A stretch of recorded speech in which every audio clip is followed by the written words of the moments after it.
Both Jeff and I have always leaned toward a manufacturing company as a waste stream. And it was important to us that we recognize that and that we do what we can to always minimize that.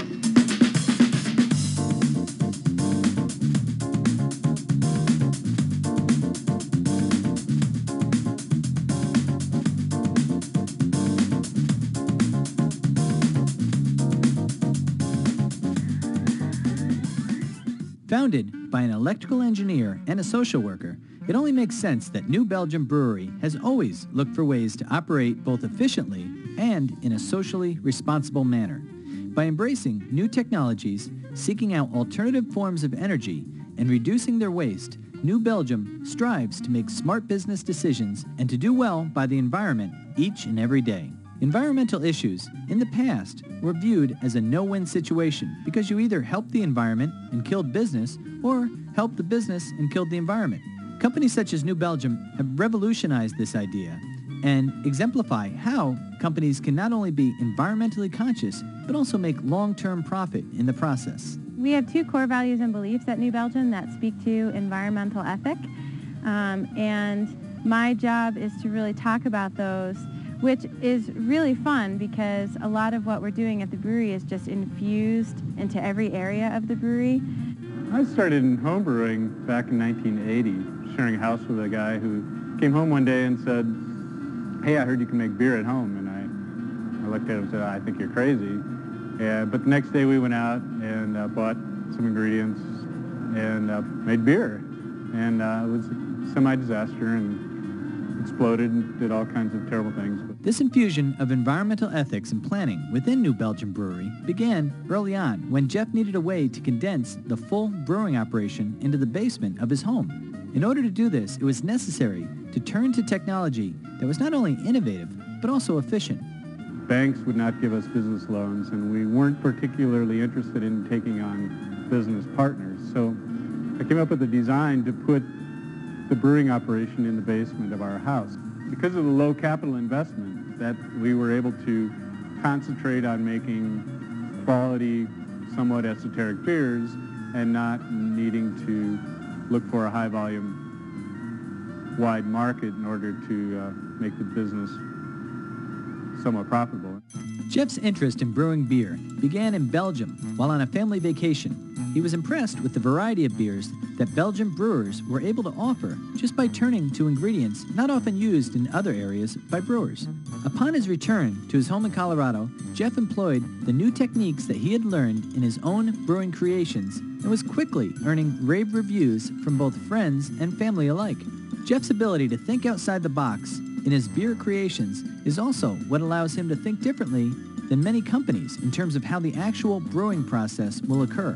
At New Belgium Brewery, many new, innovative, and environmentally friendly techniques are used in the beer brewing process. Reducing the amount of resources that we use, the initial flow coming in, making sure that we invested in technology that was, especially in terms of energy efficiency, that was as efficient as we could get it, reusing resources, and then lastly, recycling. So we use a lot of large windows with overhangs that help diffuse that sunlight. We have sun tubes, which is also really great for getting sunlight into areas where there are no windows. All of the lights, where it's applicable, are set to a motion sensor. So they'll only come on if there's motion in the room. But even on top of that, they're also with a sun sensor. So if the natural daylight is bright enough, the lights won't even come on at all, whether there's motion or not. And then as the day gets darker, then the motion sensors start to kick in. So you never have to worry about turning the lights on or off. Turning lights off and on automatically is a simple but brilliant exercise in saving electricity and natural resources. But even this pales in comparison when the bigger achievements of New Belgium are brought to light. We're taking all the process-related wastewater and we're feeding it into the system that consists of two anaerobic digesters. The anaerobic digester takes care of about 90% of the reduction that we're looking for in the effluent or the water coming out here. The anaerobic digester is also where we produce our methane gas, which is one of the main energy sources that we're trying to recapture off of this process. which is a greenhouse gas and can contribute to global warming. So instead of just releasing it, what we'll be doing is cycling that back to the brewery and running a cogen plant with that methane. All of our systems are controlled through a pretty technologically advanced automation, just like we have up in the brewery. And the cogen is basically an engine that creates electricity, and it also creates heat. It's a cogeneration. So what we do is we'll take that electricity that's fueled by our waste methane, and we'll actually be able to run the brewery off the grid for about 5 hours a day. With technology like this fueling the brewery, it's no wonder that everyone involved feels good about their conservation efforts. One of the more remarkable things to mention is that the company is structured in a horizontal hierarchy where all the coworkers that have been with New Belgium for over a year have a vote in how things are run. In essence, they are a workforce of co-owners who have decided to adopt the stance that they are environmentally conscious and will do everything they can to protect it for future generations. I love doing environmental events where people walk up to me and say, "Why is a brewery here?" And then we engage in a conversation about what we're doing and why that's important. Then people start to realize all the things that are possible, and whether they adapt that in their own life or maybe they take it back to their business, and then you start to create change, and you really see a ripple effect. In 1998, there was a study done at the brewery, an internal study, to decide what our largest CO2 emissions were. Carbon dioxide is one of the largest greenhouse gases, and so we were pretty concerned about that.